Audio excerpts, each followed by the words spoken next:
ہم بھوپالیوں کو دو چیزوں پر بڑا فخر ہے۔ ایک تو یہ کہ ہم میں کبھی کوئی غدار پیدا نہیں ہوا، اور دوسرا یہ کہ ہم میں کبھی کوئی قادیانی پیدا نہیں ہوا۔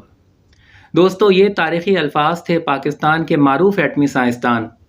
ڈاکٹر عبدالقدیر خان مرحوم کے،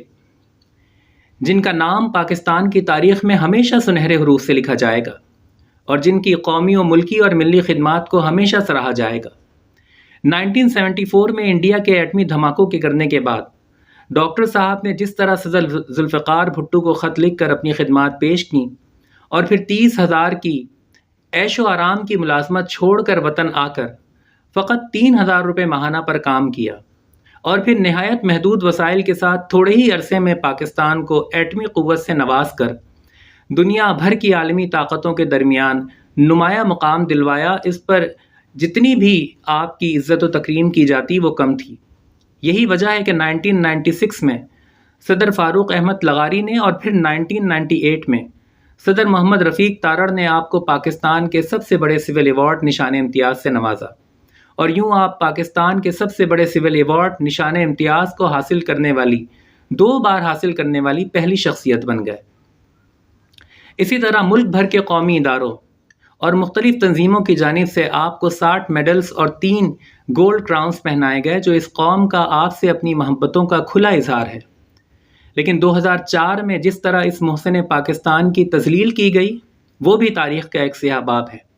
2004 میں محسن پاکستان پر ایٹمی راز افشا کرنے اور مختلف ممالک کو منتقل کرنے کے الزامات لگائے گئے۔ صدر جنرل پرویز مشرف نے آپ سے زبردستی اعترافی بیان دلوایا، اور یوں آپ نے پاکستانی قوم سے حکومتی جبر اور دباؤ کے تحت معافی مانگی، جس کے بعد ملک کو ایٹمی قوت سے نوازنے والے عظیم سائنسدان اور محسن پاکستان کو ایک مجرم بنا کر ان کی رہائش گاہ میں نظر بند کر دیا گیا۔ ڈاکٹر صاحب کو امریکہ کے حوالے کرنے کے تو مکمل انتظامات کر لیے گئے تھے، وہ تو بھلا ہو اس وقت کے وزیر اعظم میر ظفر اللہ خان جمالی مرحوم کا، کہ جنہوں نے دستخط کرنے سے صاف انکار کر دیا۔ بہرحال دوستو، 10 اکتوبر 2021 کو قوم کا یہ عظیم ہیرو اس دار فانی سے رخصت کر گیا۔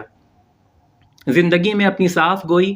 اور بے باکی کی وجہ سے بعض حکمرانوں کی آپ پسندیدہ فہرست میں شامل نہیں رہے، لیکن مجموعی طور پر ہر پاکستانی آپ کی عظمت کو سلام پیش کرتا ہے، اور ملک و قوم کے لیے کی گئی آپ کی کنٹریبیوشن کو قدر کی نگاہ سے دیکھتا ہے۔ آج بھی جب ہم اپنے ازلی دشمن سے بے پرواہ ہو کر چین کی نیند سوتے ہیں، تو اس کی ایک بہت بڑی وجہ ڈاکٹر عبدالقدیر خان مرحوم ہے، جنہوں نے اپنے رفقا کے ساتھ مل کر انتھک محنت کی، اور 28 مئی 1998 کو چاغی کے مقام پر 5 ایٹمی دھماکے کر کے مادر وطن کا دفاع اس قدر مضبوط کر دیا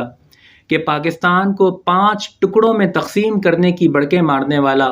دشمن پاک سرزمین میں 5 قدم رکھنے کی جرت نہیں کر پا رہا۔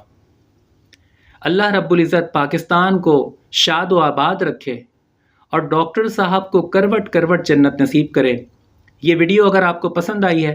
تو اسے لائک اور شیئر کیجئے، چینل کو سبسکرائب کیجئے، اپنی آراء سے ہمیں کمنٹ سیکشن میں باخبر کیجئے۔ نئی ویڈیو میں انشاءاللہ پھر آپ سے ملاقات ہوگی۔ فی امان اللہ۔